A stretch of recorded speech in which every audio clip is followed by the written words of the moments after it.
to our quilt along. Congratulations, you made it through the hardest part of making your quilt, basting. This week we are Quilting! This is the funnest part of making your quilt. So let's get started. First, let's set our sewing machine up for quilting. If you have a walking foot, set it up on your machine now.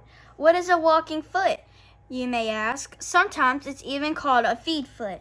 When you are sewing, small metal teeth come up from the bottom and push the fabric through the machine as you sew. These teeth are called feed dogs.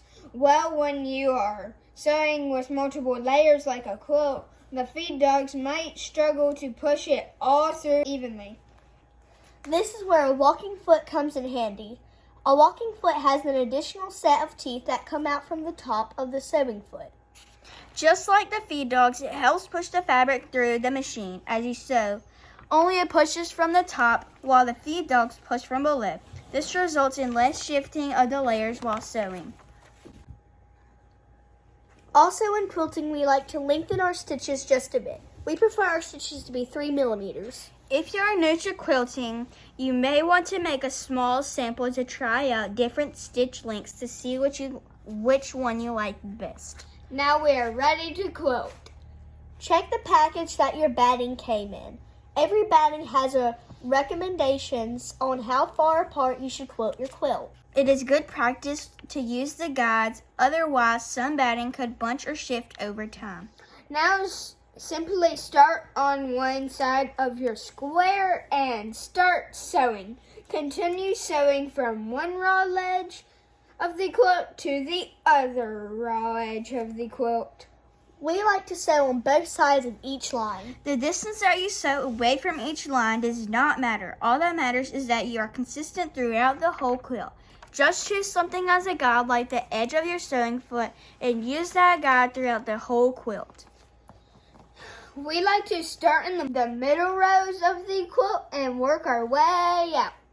At some point, you may have excess quilt material to the right of your sewing needle. The best way to handle this excess fabric is to roll it up tightly into a burrito. This makes it easier to move through the machine. Remember that the bigger the quilt is, the harder it will be to quilt. Some machines might struggle to move through some larger quilts through the machine. If you see uneven stitches or smaller stitches, you might have to help push the quilt through the machine as it is sewing. It also helps to slow down sewing. You would always want to push the quilt with both hands from the front side of the needle.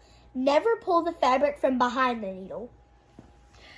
Continue sewing on both sides of each square until you have completed sewing the whole quilt. Congratulations, you finished the quilting process of making your quilt. Yay!